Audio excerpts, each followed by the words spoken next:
특검이라는 게 일반화되는 거 저는 반대합니다. 왜냐하면 수사라는 것은 일반 검찰이 하는 게 맞고요. 그다음에 이제 검찰이 부실할 때는 또 우리가 공수처도 만들지 않았습니까? 이 전반적으로 우리가 늘 세금으로 월급을 주는 그 사정 업무를 하는 곳에서 공정하고 중립적으로 수사를 하는 게 맞죠. 근데 왜 특검이 나왔느냐를 보시면 한동훈 장관은 여기에 대해서 입이 10개라도 할 말이 없는 거예요. 이원석 검찰총장 지금 시절에 예. 이 부분에 대해서 아무 수사가 안 됐거든요. 근데 도대체 대한민국 국민 중에 김건희 여사만큼 이게 특혜받는 사람이 있습니까? 수사됐다고 하셨잖아요. 아니 아까도 우리가 다른 헬기 걸 한번 왜 탄 거 가지고도 지금 국민들이 예. 부글부글 하는데 이재명 대표에 대해서 이렇게 범죄를 저질렀다는 혐의가 짙은데 뭐 남편이 검찰총장이든 누구든 중요하지 않습니다. 남편이 대통령이든 중요하지 않습니다. 거기에 대해서 이렇게 봐주는 경우가 있습니까? 저는 김건희 여사를 단 한 번도 유죄라고 주장한 적이 없어요. 이재명 대표에게도 떳떳하니까 수사받으라고 국민의힘이 외쳤던 그 멘트대로 지금 김건희 여사도 범죄 혐의가 있으니까 수사를 받으라는 거거든요. 근데 일반 검찰이 안 했는데 그 일반 검찰을 관장하던 분이 한동훈 법무부 장관인 겁니다. 예. 근데 이분의 특수성은 과거에 특검팀에 몸을 담으면서 수사에 들어갔던 분이에요. 근데 그때 당시에도 복귀해 보시면 지금 악법이라고 주장하는 법과 똑같이 돼 있습니다. 예. 그럼 그때는 악법에 근거한 특검입니까?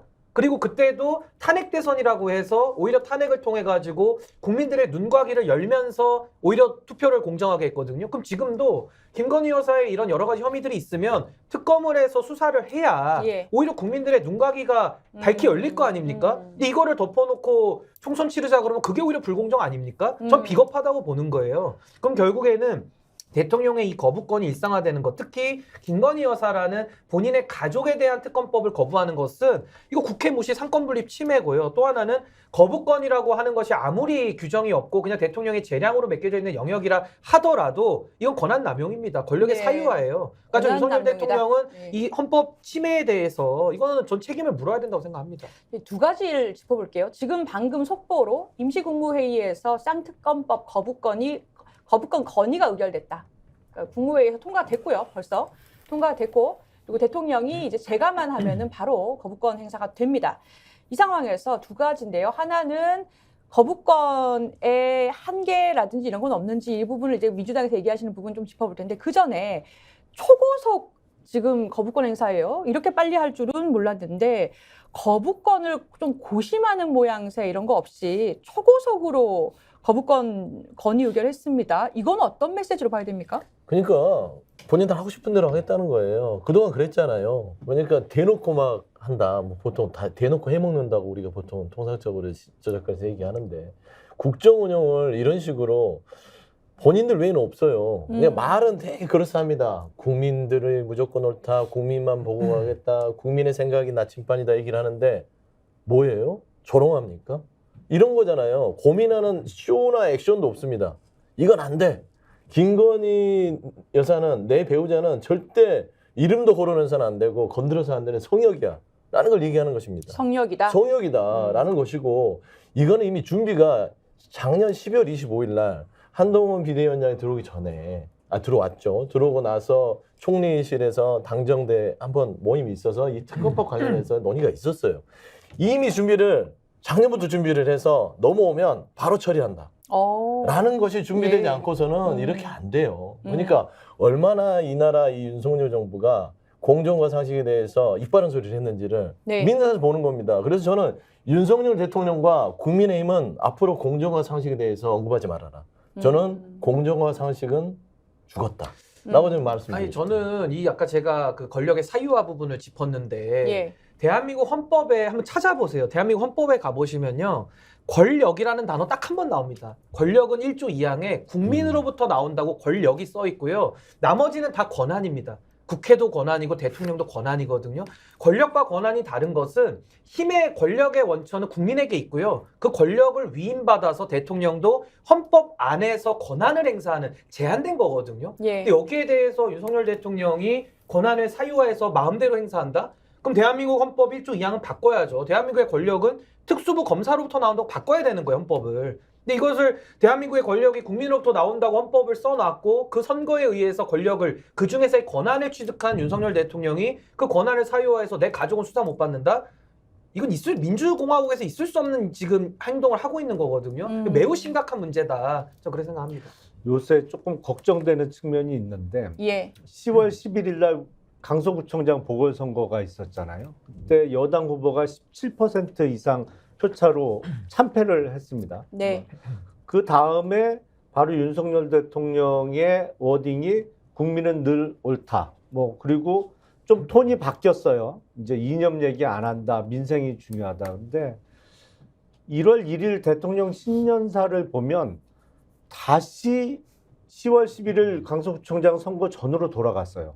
어떤 면에서 그렇게 보셨어요? 아니 일단 이념, 이권, 패거리 카르텔이라는 용어가 나온 것도 그렇고 신년사의 논조 자체가 그 전으로 다시 돌아갔어요. 그래서 이 강서구청장 참패의 그 어떤 효과가 한 석 달 만에 사라진 것인가? 뭐 이런 걱정이 좀 되는 측면이 있어요. 그리고 오늘 임시국무회의까지 열어서 이렇게 긴급하게 대통령 거부권 행사 절차를 진행한 것도 예. 그 일환 아닌가. 이게 제가 10월 11일 날 강서구청장 선거 참패 이후에 그런 말씀을 여러 차례 드렸거든요. 물론 뭐 윤석열 대통령을 만나서 직접 얘기한 건 아니고 방송을 통해서 했습니다만 이번에 회초리를 세게 한 번 맞았는데 네.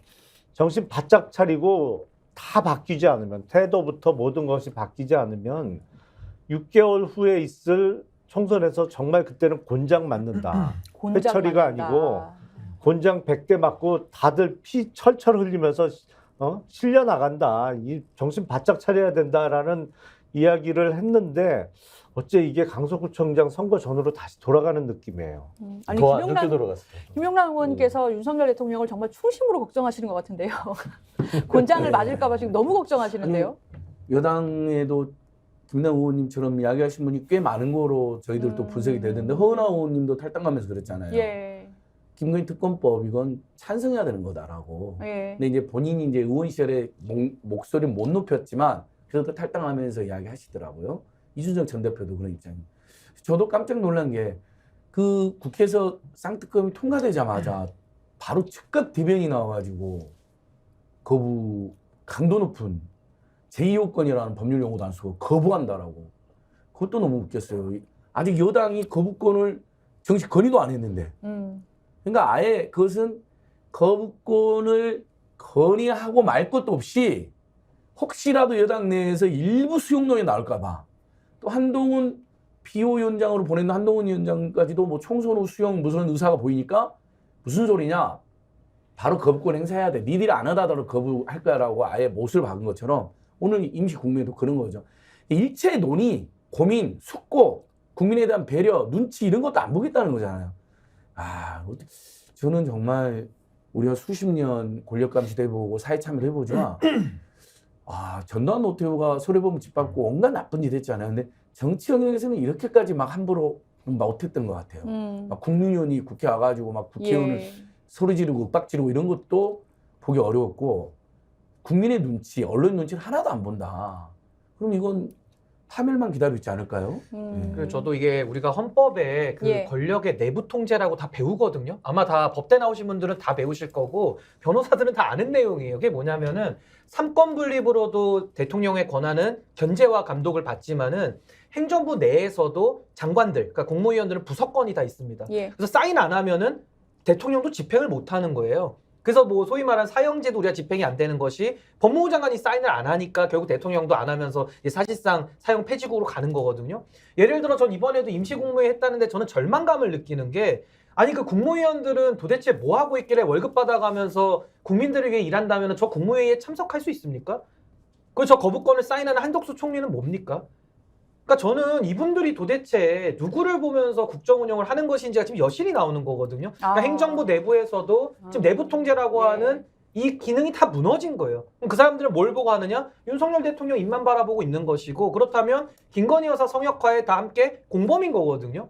그러니까 저는 진짜 이게 참 무력감을 느끼는 게 대통령은 무너지더라도 그 참모들이나 내부 통제를 할 수 있는 권한을 가진 사람들이 정신을 똑바로 차리고 민심을 조금이라도 읽는다면 이렇게 갈 수가 없는데요. 지금은 보면은 권력의 추종자들만 지금 모여 있어가지고 지금 저렇게 임시국무회의가 열리고 거부권 행사가 되는 겁니다. 그러니까 이건 윤석열 대통령이 본질적 책임을 지지만은 그 옆에서 합세한 사람들도 이 역사가 책임을 물어야 될 것이다. 저는 그렇게 생각합니다. 맞습니다.